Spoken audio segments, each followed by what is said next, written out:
नमस्कार दोस्तों, स्वागत है आप सभी का ऑनलाइन एडा फर्स्ट डे यूट्यूब चैनल पर। इस वीडियो में हम बात कर रहे हैं कई बड़ी और लेटेस्ट अपडेट के बारे में जो कि संबंधित है यूपी टीजीटी पीजीटी 2022 के विज्ञापन के बारे में। साथ ही साथ अगर बात की जाए यहाँ पर एलटी ग्रेड शिक्षक भर्ती को लेकर, एलटी ग्रेड शिक्षक भर्ती के विज्ञापन के रद्द के बारे में, साथ ही साथ नए सिरे से विज्ञापन जारी करने के बारे में और टीईटी लागू के साथ अगर बात की जाए साथ के साथ 7 साल के बाद आई जैसे तैसे शिक्षक भर्ती को लेकर और फिर विवाद के बारे में डिटेल में बात करेंगे। चैनल को सब्सक्राइब करके बेल आइकन को दबा लें और वीडियो को लाइक कर दें जिससे कि आपको रियल ऑथेंटिक जानकारी ऑनलाइन अड्डा फॉर स्टडी यूट्यूब चैनल के माध्यम से मिलती रहे। सीधे शुरुआत करते हैं मुद्दे की और बड़ी अपडेट के साथ जो कि संबंधित है यूपी की टीजीटी पीजीटी भर्ती के बारे में भी और एलटी ग्रेड को लेकर, क्योंकि एलटी ग्रेड और टीजीटी पीजीटी में जो विवाद फंस गया है उसका नाम है टीईटी। दोस्तों, एलटी ग्रेड शिक्षक भर्ती का विज्ञापन जारी हो गया। विज्ञापन जारी होने के साथ ही बड़ी संख्या में अभ्यर्थी आवेदन कर रहे हैं, लेकिन बड़ी संख्या में अभ्यर्थी आवेदन तो कर रहे हैं लेकिन चयनित तो सिर्फ 7,466 होंगे और 7,466 जो अभ्यर्थी होंगे वही चयनित होंगे जो सही तरीके से मेहनत करेंगे और सही किताबों का चयन करके अपनी प्रिपरेशन करेंगे, क्योंकि जो सबसे बेस्ट है आपको वो पढ़ना है। क्योंकि आप जानते हैं 7-8 लाख आवेदन होंगे तो भी आप सभी को सिर्फ 7,000 को नौकरी मिलेगी और 7 लाख में से 7,000 जो चयनित होने वाले हैं उनकी जो प्रिपरेशन होनी चाहिए वो सबसे बेस्ट होनी चाहिए और बेस्ट बुक के साथ होनी चाहिए। बहुत सारे अभ्यर्थी पूछे थे सर एलटी ग्रेड को लेकर किस बुक से तैयारी करें, कौन सी ऐसी बेस्ट बुक है जो हमारा सिलेक्शन करवा सकती है। चक्षु प्रकाशन की ये बेस्ट बुक एलटी ग्रेड के लिए निश्चित तौर पर काफ़ी महत्वपूर्ण है। जैसा कि मैं आपको बताने जा रहा हूँ, ये बुक आप सभी के सामान्य अध्ययन के साथ साथ सब्जेक्ट वाइज भी देखने के लिए मिलती है। इस बुक के अंदर आप सभी को 1800 से ज़्यादा महत्वपूर्ण क्वेश्चन देखने के लिए मिलते हैं। प्रीवियस ईयर क्वेश्चन के साथ में आप सभी को मोस्ट एक्सपेक्टेड और इंपोर्टेंट क्वेश्चन देखने के लिए मिलते हैं। उन सभी की सटीक और सही उत्तरमाला दी जाती है। प्लस ये बुक आप सभी को जीके जीएस के साथ में सब्जेक्ट वाइज भी अवेलेबल है। चाहे आप किसी भी सब्जेक्ट की प्रिपरेशन करें, हिंदी, गणित या इंग्लिश या विज्ञान या कोई भी सब्जेक्ट, सभी में ये बुक आप सभी को मिल जाएगी। इन दोनों के लिंक मैंने आपको वीडियो की डिस्क्रिप्शन में दे दिए हैं, वहाँ से आप इनको परचेज कर सकते हैं। अमेजॉन, फ्लिपकार्ट या किसी भी ऑनलाइन वेबसाइट से या अपने नज़दीकी स्टोर से, सभी जगह अवेलेबल है। एलटी ग्रेड में एक नौकरी चाहते हैं तो बेस्ट बुक के साथ प्रिपरेशन करें। चक्षु की ये बेस्ट बुक निश्चित तौर पर आपका सिलेक्शन करवा देगी।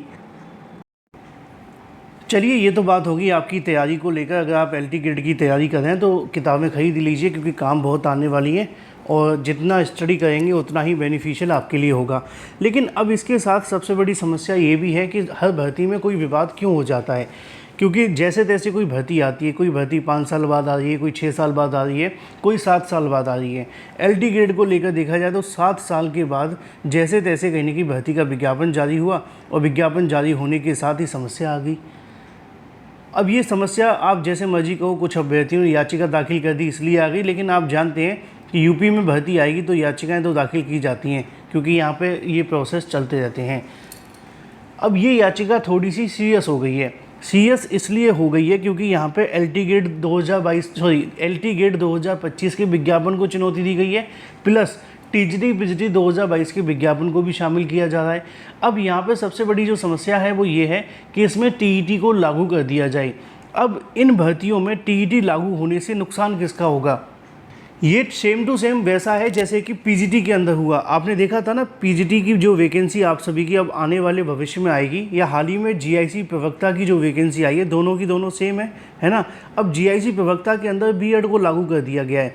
अब नुकसान किन का हुआ? नुकसान उनका हुआ जो सिर्फ पोस्ट ग्रेजुएशन के आधार पर पीजीटी या जीआईसी प्रवक्ता भर्ती में आवेदन करते थे, क्योंकि बीएड को लागू कर दिया गया है। तो यहाँ पे नए विज्ञापन को लेकर यहाँ चीज़ें पूरे तरीके से स्पष्ट थी।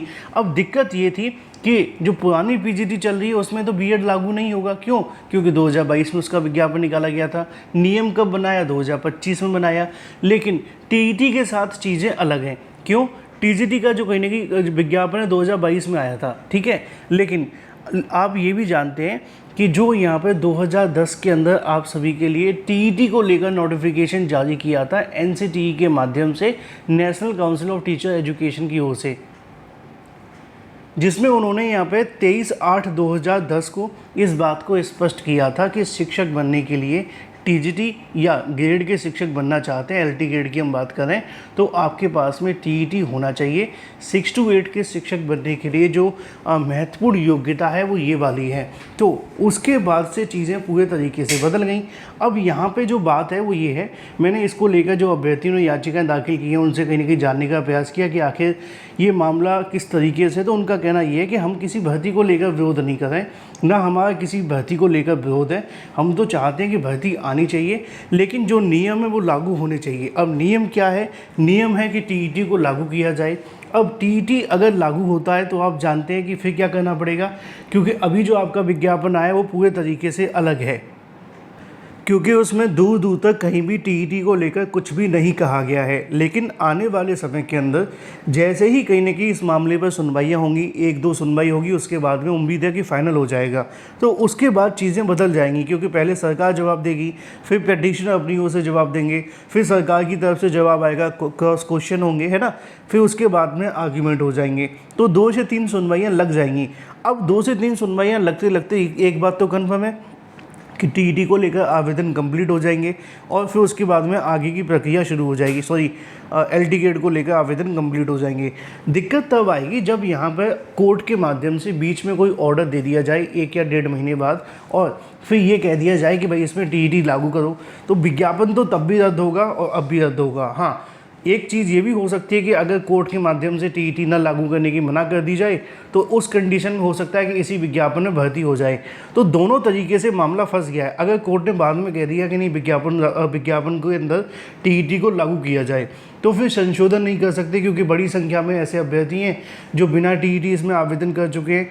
और अगर टीईटी के आधार पर आवेदन करने की बात आएगी तो बहुत सारे अभ्यर्थी इससे बाहर हो जाएंगे।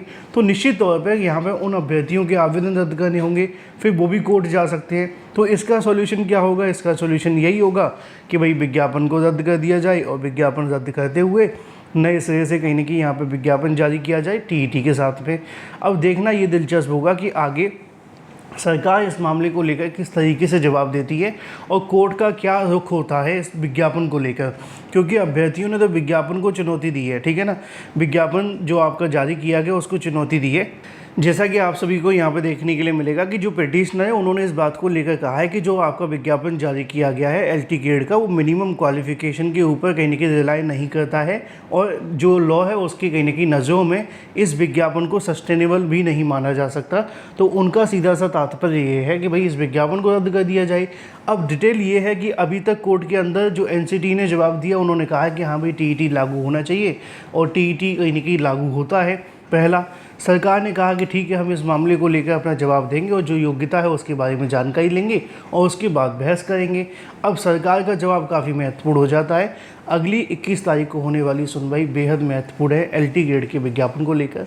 जो भी सही सटीक ऑथेंटिक जानकारी होगी वो तो आपको दी जाएगी, लेकिन अगर आने वाले समय के अंदर एलटी ग्रेड के विज्ञापन के अंदर टीईटी लागू होता है तो इसको कहीं ना कहीं फिर विज्ञापन को रद्द करके ही नया विज्ञापन जारी किया जाएगा। अब देखना ये महत्वपूर्ण होगा कि कोर्ट के माध्यम से जो चीज़ें देखने के लिए मिलेंगी वो किस तरीके से और किसके पक्ष में जाती हैं और नियम क्या कहते हैं। वैसे नियम को लेकर मैं एक वीडियो आप सभी को बना करके देने वाला हूँ जो कि और भी ज़्यादा महत्वपूर्ण है, जो मैंने काफ़ी लंबे समय से कहीं ना कहीं इसको लेकर आपको बताया भी था कि देखो डिसीजन जो होते हैं कोर्ट के वो नियम के आधार पर होंगे। अब नियम किसके पक्ष में है वो आपको समझना है, समझाते हैं।